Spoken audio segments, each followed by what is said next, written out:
Hey, and welcome to this video. My name is Marie, and in today's video I would like to talk about discourse. More specifically, I would like to present you the discourse theory of Laclau and Mouffe that can be classified as post-structuralist theory. If you didn't watch my video about post-structuralism, I can just recommend you to do this before watching this video. The content of this video will be quite complex, but you can also jump in the chapters if there's something in particular you would like to know more about. And if you have any questions or if there's something you would like to know more about, please just leave me a comment and I can come back to that in one of the next videos. There are different approaches to discourse theory, and in this video I will introduce the theory of Laclau and Mouffe. The first chapter deals with the relationship between discourse and social reality. Of particular importance in post-structuralist discourse theory is the relationship between discourse and social reality. While positivist researchers assume that a real objective world exists to which we can have neutral access, post-structuralist approaches assume that social reality can exist and is accessible only through construction and discourse. There is no separation between discursive and extra-discursive. Laclau and Mouffe define discourse as the structured totality emerging from articulatory practice. Articulation is understood as a practice that fixes meaning by articulating moments in positions of difference. Differential positions that appear articulated within a discourse are called moments, and any difference that it is not discursively articulated is called an element. Laclau and Mouffe emphasize that the transition from elements to moments is never complete. Therefore, no discourse formation should be considered as future, as they are constantly reconstituted through ongoing and contingent articulatory practices. At first glance, discourses now appear as fixed structural totalities, whose systems of differences are non-questioned and stable. This is also de Saussure's assumption from his classical linguistic structuralist perspective. However, this is only the case when discourses are looked at from a perspective that ignores time as well as context. Only under these circumstances can they appear as fixed systems of difference in which individual signifiers and signifieds are unambiguously related to each other and their meaning is fixed. Instead, discourses always exist in what Laclau calls their articulation. Articulations are to be understood as processes of relating elements which then become differentiated and meaningful moments. This temporary and incomplete fixation is contingent. And for Laclau, the term contingency is another name for contextuality.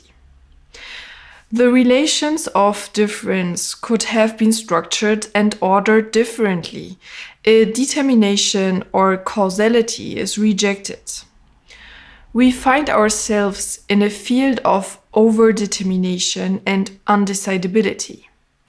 At the same time, every articulation intervenes in an already existing structure, because the meanings of the signifiers articulated in relation to each other are modified through the practice of articulation and not newly created out of nothing. Accordingly, neither absolute fixability nor absolute non-fixability is possible, according to Laclau and Mouffe. In discourse, there is an ongoing negotiation about what reality could be. In this process, discourse is always open to new representations and what can be considered as reality and truth. The aim of discourse analysis is not to determine the truth, but rather to reconstruct which discursive struggles take place that constitute reality. In their understanding of discourse, Laclau and Mouffe follow in particular the structuralist linguistic of Ferdinand de Saussure, which sees the meaning of linguistic signs as rooted in their difference from other signs. This means that signs cannot have meaning without being different from other signs. Since discourses encompass everything, they are not limited to linguistic phenomena, but should also be understood as material. Objects, subjects, states or practices, but also institutions, economies, etc. are all discursively structured, since they only make specific sense in a system of differences. In contrast to Foucault, Laclau and Mouffe do not separate discursive and non-discursive practices. The distinction from de Saussure's structuralism also needs to be emphasized once again. In contrast to de Saussure's structuralism, Laclau and Mouffe assume that structures can never exist in a fixed and closed form. Therefore, no objective ascriptions of the meaning of discursive elements can emerge. Nevertheless, there is a constant effort to structure and fix, which, however, is always sentenced to failure from the very beginning. This effort and negotiation can be described as discourse or as society. So-called nodal points are of great relevance for the fixation around which discursive and social formations can take form. Laclau introduces the term nodal points in his work with Mouffe, which can be understood in reference to Lacan's point de capiton. Later, the term no longer appears, but Laclau establishes the term empty signifier in his work Emancipations. The idea behind it remains largely the same. An empty signifier is a signifier that seems to have been emptied of its meaning and can therefore be considered a point of reference for articulatory formations. It thus becomes the representative of discourse formation. The more completely the signifier is emptied of its meaning, the more equivalence can be constructed between the differential positions.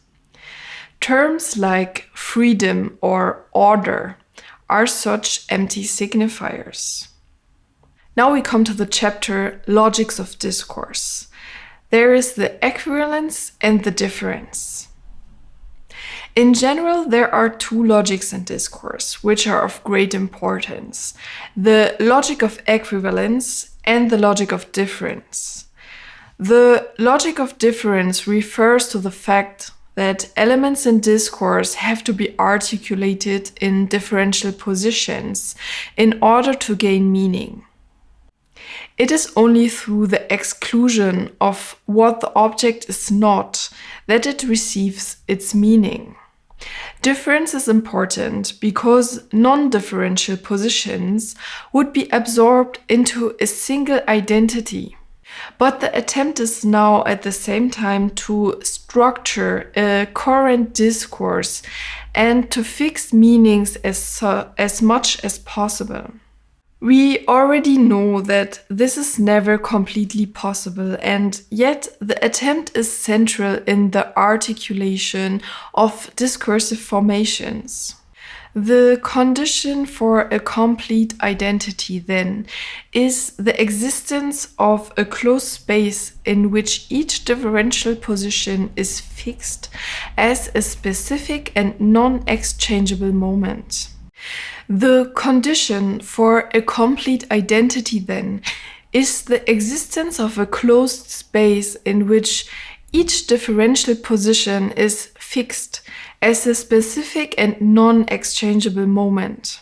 To make this possible, the specificity of each position must be resolved. This is done by articulating moments as equivalent in so-called chains of equivalence. However, the differences do not completely disappear, otherwise they would lose their meaning. Rather, the differences become invisible by expressing something identical that is common to them all. The difficulty, however, lies in finding out the form of this identical something, which is recognizable in the various members of the chain of equivalence. This equivalence can only be articulated in relation to a common and exclusive fixed point. This reference, in turn, cannot be positive, since the relation between the two poles could then equally be constructed in a positive way. Rather, the identity is purely negative. And this negative identity cannot be represented directly as a positive one, but only indirectly through an equivalence between its differential moments. To be equivalent, two terms must be different, otherwise it is a simple identity. On the other hand, equivalence exists only through the subversion of the differential character of each term. Thus, each identity merely shows what it is not. Moments articulated as equivalent combine in so-called chains of equivalence. And ideally, these stand opposite of a chain of linked antagonistically articulated signifiers. And representative of a chain of equivalence is the empty signifier, which is emptied of its contents and therefore can represent the specific general. Now we come to the chapter of antagonism. One of the core concepts of Laclau and Mouffe's discourse theory is that of antagonism. And the construction of meaning, as already said, does not happen around a positive core, but rather through a negative demarcation. This is where the concept of antagonism comes into play.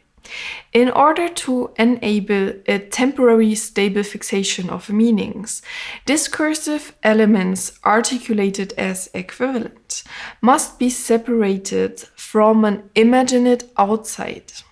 The boundary is thereby kept as stable as possible. And in order to draw and fix the border discursively, the logics of difference are not longer sufficient.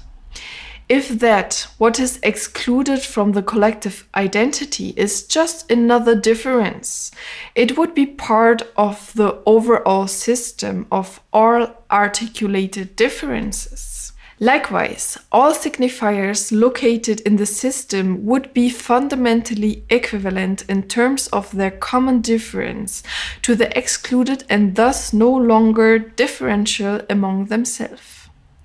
Collective identity must therefore constitute itself as totality by excluding something internal which it has no normal differential relationship. This is the role of antagonism. What is excluded from the discourse is articulated as pure negativity that constantly threatens the identity of the inner system. The relationship between inside and outside is thus not an objective relationship. Rather, Laclau speaks of the limit of objectivity. Such a limit, which is as impermeable as possible, never exists naturally. It can only be established as antagonistic through the exclusion. What is excluded has a paradoxical double function. First, it is excluded, as already said, because its belonging to the system would call the system into question and threaten it. It is contrary to the identity of the system and must therefore be eliminated. On the other hand, however, this system is only constituted through exclusion and through demarcation.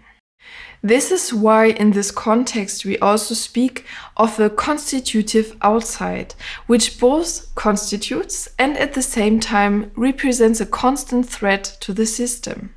Every social formation is thus dependent on having an antagonistic constitutive outside. The promise is that the elimination of antagonism ensures the elimination of lack of the inner identity and system.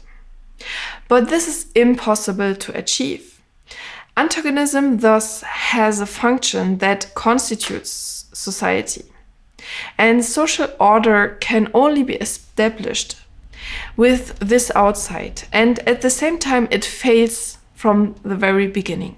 Now we arrive in the chapter of hegemony.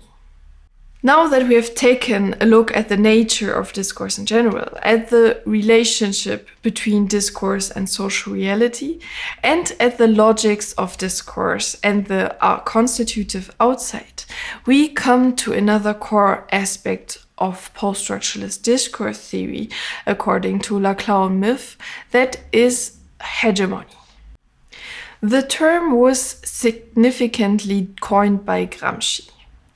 Gramsci used it to describe the social consensus that does not emerge through violence, but through articulation and common agreement.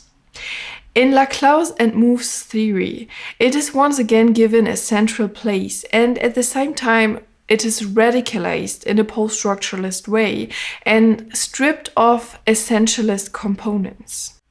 Laclau and Mouffe argue that every level of society and of social change can be understood through the logic of hegemony. An important concern in dealing with hegemony is to reconstruct the functioning of hegemonic practice. But first we need to understand the concept. Hegemony implies an incomplete and open character of the social. Due to the non-fixability of the social and of meanings in discourse, both social formations and relations of power are always precarious. The struggle for the relative temporary fixation of meanings and of ascription of meanings is one for hegemonic stabilization. This means that hegemonic practices take place in the field of articulatory practices. In a temporarily closed system of relational identities, where the meaning of each moment is absolutely fixed, there is no place for hegemonic practice. However, since dislocation and rearticulation are fundamental features of discourse, hegemonic forces are also always present. The power to define order and the attempt to establish a uniform perspective on society and to exclude alternative interpretations can be described as hegemony or hegemonic struggle. The concept of hegemony is also understood as the fact that although dominance over possible opponents can be achieved and defended, it is fundamentally precarious and threatened. The success of hegemonic projects depends on whether they manage to bind as many actors as possible to them, so that they appear powerful. This circumstance highlights the need for an articulation of relations of equivalence between the demands of different groups, so that the chains of equivalence are formed. The discursive game of wrestling between logics of difference and equivalence are important aspects also of hegemony theory. But beyond this, the question arises of how equivalent demands can be articulated. This does not happen, as already mentioned in the previous section, through positive communalities, but through a jointly articulated and excluded antagonism. Laclau calls this common opposition a general crime, and this general crime can consist of several signifiers which are articulated as equivalent as well. Thus, ideally, two confronting chains of equivalences are formed. The antagonistic splitting and twofolding of the discursive space thus forms the second core of the hegemonic practice. It is important to note that antagonistic boundary can by no means be described as objective in this context, since it is subject to perspectivity on the one hand and multiple antagonisms are also thinkable on the other. The constitutive outside of the discourse emerges internally. Subsequently, those signifiers are excluded that can be blamed for the experience of dislocation. The protagonistic chain of equivalence is then internally discursively opposed by an antagonistic chain of hostily constructed signifiers. The antagonistic boundary is never closed. There are always elements that cannot be clearly associated with a particular side. These elements destabilize the antagonistic boundary, similar to floating signifiers. Floating signifier is to be used synonymously with empty signifier. Another important element is the representation of the demands made to overcome the general crime. These demands come together under the banner of an empty signifier, which is basically a particulum, a different element like any other. At the same time, however, it can represent the specific general of the demand through its emptiness. The specific is thus universalized. The empty signifier performs an impossible signification, which is why it also bears this title. Thus, the general is represented by an empty signifier, and this is characteristic of every hegemonic project. So now I jump in the last chapter, the dislocation. Dislocation is another important aspect of discourse theory, especially when it comes to the possibility of changes in discourse. The term describes the state of lack as well as a not closing of the discourse, as well as a not being able to speak. The term originally comes from material sciences, where it describes a crystallographic defect or the irregularity of a crystal structure. Here, dislocation has an influence on the entire structure of the material. And although it appears homogeneous under the microscope, each subcrystal is different from the others, and thus dislocation occurs both at the level of the entire structure and in each individual. In relation to society, this observation translates as well. Thinking of and in terms of antagonisms presupposes that a society cannot be understood homogeneously. Presenting and establishing a homogeneous and coherent discourse of the inside is indeed the goal of hegemonic projects, but this is not done by constructing a positive homogeneity within, but rather by excluding antagonistically excluded elements. Thus, if society is heterogeneous, but is to be constructed as homogeneous, dislocation can be recognized as a constant transformation and as an ongoing decay on the structural as well as on the individual level of the subject. At the level of the subject, they can never form a closed identity. They are always fragmented and experience a lack as well as a constant failure, as they strive for completion, but they can never achieve it. And on a structural level, dislocation can be understood as a drastic change in a relatively fixed discourse, which is accompanied by an increased occurrence of floating signifiers.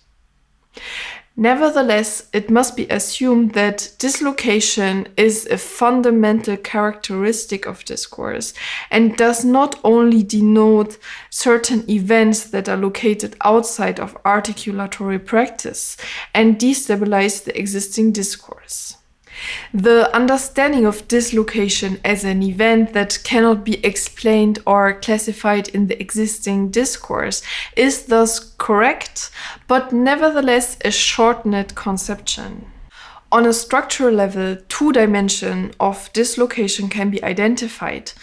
On the one hand, dislocation involves so-called translocation, and on the other hand, it implies antagonism. Translocation refers to a situation in which a signifier that was previously alien to the discourse invades it and thus question and destabilize the internal structure. Antagonism has already been explained in the previous section and will therefore only be briefly repeated here.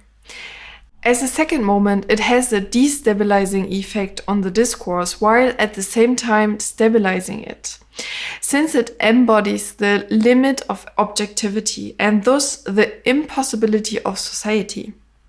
It does not stand in a normal relationship of difference to the inside, but rather in an antagonistic relationship. The supposedly stable and homogeneous formation of the inside is thus called into question, which needs reorganization. Because dislocation is a fundamental property of discourse, reorganization also takes place continuously and is the option of change. Laclau describes dislocation as the most important condition for freedom. This freedom, however, remains an illusion, since the subject remains trapped in the failed structure, and dislocation constantly also undermines this freedom. Dislocation describes the absence of foundation, of social grounding, and exists as a constant moment in the subject as well as in the full social order. Dislocations are both constitutive and intradiscursive. They can be described as windows of opportunities and thus as situations of reshaping articulatory practices and the change in discourse that accompanies them. These can then be used as platforms for hegemonic interventions. This is the moment when signifiers previously entered in hegemonic discourse are uprooted and become floating signifiers. Dislocation makes the emergence of floating signifiers possible.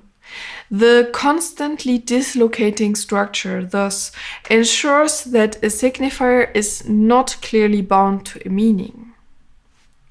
With regard to dislocation, it can be stated that it is a characteristic of discourse and it is underlying the discourse. Structures and positions dislocate continuously and are constantly rearticulated and reorganized. Structures can only be more or less dislocated. The presence of many floating signifiers is an indication for an unstable discourse structure. Laclau and Mouffe have noted that dislocation has increased with increasing differentiation, industrialization, and globalization of society. I know this is a very complex theory. I hope you enjoyed it anyway. If you have any questions or if there's something you would like to know more about, don't hesitate to leave me a comment and I can come back to that in one of the next videos. And if you liked the video, of course, you can also subscribe to my channel.